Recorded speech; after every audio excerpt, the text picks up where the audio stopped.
Gagawin natin itong bagong trending. Ilagay natin sa luos pa dyan. Okay, wait lang.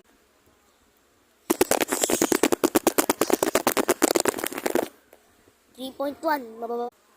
Napa naman. 2.8 mababa pa dyan. Gusto ko. Ito na. 1.8 second. Gusto ko mas mababa pa dyan. Ito na. 2.1 mababa. Gusto ko mababa.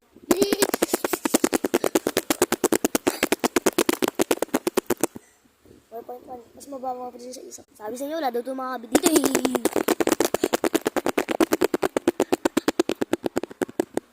Gagamit ako ng auto click. Oh, suko na.